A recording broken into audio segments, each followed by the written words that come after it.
If you like this video, please consider supporting me on Patreon. For just $1 a month, your name can appear at the beginning of this and many other upcoming videos. Holy shit. The prophecy has been fulfilled.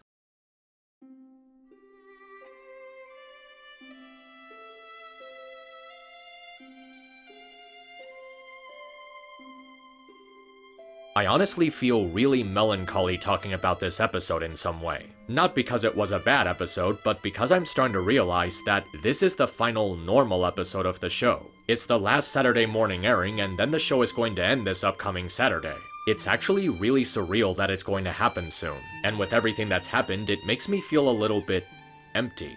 But that's not the subject of the video, so let's take a look at the Big Mac question, where Big Mac and Sugar Belle try to come up with a way to propose to each other in secret while the others try to help out, with not so positive results. It's an episode that follows a pretty standard flow in terms of romantic comedies, but what helps to make it work is all the qualities in between. The first is that it has a really good sense of humor. There's a lot of jokes in this episode that really work, from the delivery to the timing to the way they're tied into the story. They don't hold on anything for too long, and the quick speed in which the jokes are delivered in make the punchlines so much stronger. Things like Sweetie Belle at the spa, the quibble between the boys, the pop culture references, the exchanges between the characters, visual gags, and especially Discord just being his old chaotic self in a way that isn't demeaning to his character. This is some pretty wholesome humor that fits pretty well into a story like this, and it's made even better by just how well the cast is presented. The best example being Discord, who's really carrying his previous development from other episodes into this one. He's not being selfish in his methods of helping Big Mac out, he genuinely wants to make the proposal work out for them.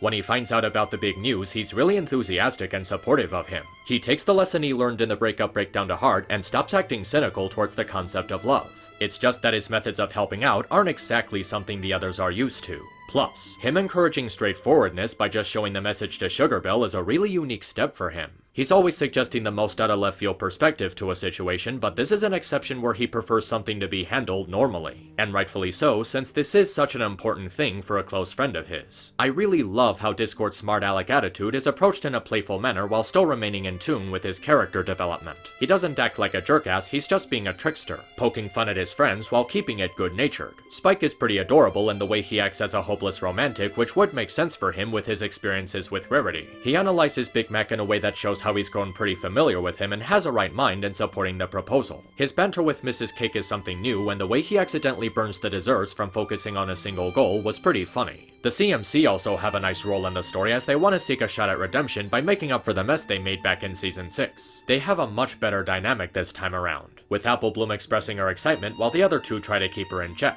It's a step up from last week because instead of being cocky and snarky, they put forth an effort to improve on past mistakes, actually being more mature and tackling a problem rationally. Another thing that makes the episode work is how exactly it's structured. It's a framed narrative in which the story changes between different perspectives to see various characters' experiences with the events. For a plot like this, it works in the episode's favor since we can see the story from other points of view, which gives the audience more mileage for its runtime. While the show has had several wedding episodes in the past, what helps this one to stand out is that it focuses specifically on the proposal. It's about how the effort was made, and it's a fun way to show how different couples have different ways of popping the question. Sometimes you want something simple, but sometimes you want something over the top. But it's a sentiment to showing how they have their own way of expressing their love, which is still pretty sweet. And it's interesting how they send the message in a way that plays to each other's language and what they like most, like combining your interests into a love letter. But I think what I like most about the episode is that it shows just how much Big Mac has grown over the course of the series. It's always nice to see him in a role where he actually speaks his mind and he gets a real chance to express himself. And of course he would express himself here since he values his relationship with Sugar very much. He's really sentimental and soft-spoken, and no matter how hard things got, he still kept trying to make things right for her. He shows a strong sense of commitment, and he's also shown to be a good listener. He wanted to carry out the tradition his parents started in a faithful way, which shows how much value he was putting into the proposal. In the beginning, he was always quiet and very reserved, only ever briefly expressing himself through short answers. Then in Brotherhood Social, he admits to wanting to have a close relationship with Apple Bloom, offering his thoughts on a subject that has a deep meaning to him, and eventually he would work up the courage to start a long-term relationship.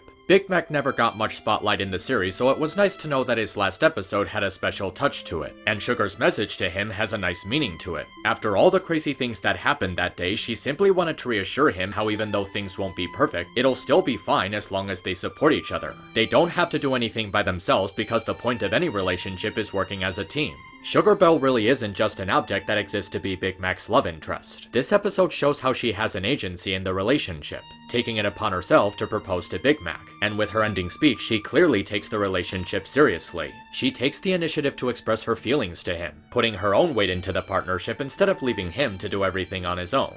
Considering he had to have shared his family history with her at some point, it's a really good detail for how much Sugar means to him since he's usually so tight-lipped. Their relationship doesn't have to be like Bright Mac and Pear Butters, it could be something different, which would truly make their love special. This is what Sugar wants Mac to know, and it's a great way to return his feelings for her. It acts as a good moral for learning how to make the most out of your situation, and it's even a nice lesson for couples to learn. It's actually a really good piece of advice to give to people in any kind of relationship. And I really had to applaud some of the little details they added to make the story feel more complete. The blueprints for the shelf that got them together in the first place, Sugar's personalized message acting as a nice callback to the Hearts and Hooves mishap, Burnt Oak showing up to the wedding taking place at the intertwining trees, showing how Bright and Pear actually helped contribute to the ceremony ahead of time, the lantern symbolizing how they may be there in spirit, even Grandpear making an appearance at the wedding has a strong meaning to it when you put it in perspective. Last time he was here, he left his daughter and never saw her again. But this time he got to redeem himself by showing up to his grandson's wedding. He gives Big Mac his unconditional blessing and closes the gap that caused a massive and bitter divide between the two families. For an episode with such a silly and comedic idea, I'm actually surprised they pulled it off as well as they did. The Big Mac question was such a great note to end slice of life episodes on. It was funny, adorable, touching, emotional, and sentimental in all the right ways. And with this being the final slice of life episode, it makes the emotions all the more effective. It's very moving and it wonderfully concludes Big Mac's story arc, as well as a few other arcs in the show. It's easily amongst the best of season 9 and a great way to settle the mood before the end.